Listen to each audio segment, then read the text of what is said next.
नमस्कार, जोहार Jharkhand. Hindi political channel में आप सबका स्वागत है। और आज विशेष बात है ये कि हमने जो झारखंड चुनाव को लेकर एग्जिट पोल दिया था वो बिल्कुल सटीक बैठा कि झारखंड चुनाव परिणाम के बाद जो नतीजे आए हैं उनमें खास बातें क्या रही। देखिए, सबसे पहले तो ये कि कल्पना सोरेन और हेमंत सोरेन की जोड़ी ने देश के राष्ट्रीय नेता आदरणीय मोदी जी और शाह जी, जिन्हें चाणक्य कहा जाता है, उनको धूल चटा दी। पहली बातें हुई। दूसरी बात है कि हेमंत सरकार ने दोबारा वापसी किया और शानदार तरीके से वापसी किया। ये झारखंड के राजनीति में बड़ी बात है क्योंकि आज तक किसी सरकार ने वापसी नहीं की थी और इसने वापसी भी की और शानदार तरीके से वापसी की। तीसरा कि झारखंड के राजनीति में क्रांतिकारी नेता टाइगर जयराम महतो ने जो छाप छोड़ी है वो सराहनीय है और उनका जो दमखम दिखा है वो बड़ा ही लाजवाब रहा।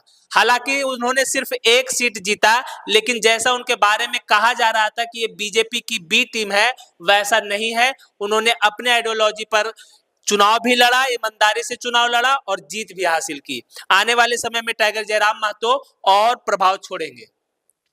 तीसरी बात रही कि कई मंत्रियों को हार का सामना करना पड़ा।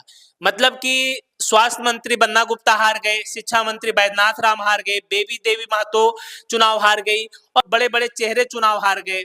चौथी बात, कोल्हान टाइगर चंपई सोरेन चाचा की। चंपई सोरेन चाचा को कोल्हान में 14 सीट जिताने की जिम्मेवारी दी गई थी। 14 सीट तो छोड़िए, वो सिर्फ अपनी सीट जीत सके और कोल्हान की कोई सीट पर उनका कोई प्रभाव देखने को नहीं मिला। तो इस चुनाव से एक और खास बात सीखने को मिला कि जनता स्वार्थ में जो नेता किसी पार्टी को या अपने परिवार को छोड़ देती है उनको सबक सिखाती है, जिसका एक ताजा उदाहरण सीता सोरेन जी के साथ रहा। उनको जनता ने धूल चटा दी, चंपई सोरेन के बेटे को जनता ने धूल चटा दी और कई बड़े बड़े चेहरे चुनाव हार गए। तो ये खास बात आज हम लोग करेंगे कि इन चुनाव परिणाम के बाद जो झारखंड की राजनीति है वो क्या करवट लेती है। तो सबसे पहले बात करेंगे चुनाव परिणाम में किनको कितनी सीटें आई हैं। तो जैसा कि आपको पता है कि महागठबंधन में झामुमो को शानदार जीत मिली है और 34 सीटें जीती है। कांग्रेस ने 16 सीटों पर जीत दर्ज की। उनके सहयोगी राष्ट्रीय जनता दल ने शानदार प्रदर्शन किया, 6 सीट लड़ी और 4 पर जीत हासिल की। लेफ्ट भी 2 सीट पर विजयी रहा। वही बात करें एनडीए गठबंधन में, तो एनडीए गठबंधन की तरफ से भाजपा 21 सीटों पर विजयी हुई, जदयू को 1 सीट मिला और सबसे बुरा हाल आजसू का, उनको सिर्फ 1 सीट मिला और एक लोजपा रामविलास को 1 सीट मिला चतरा का।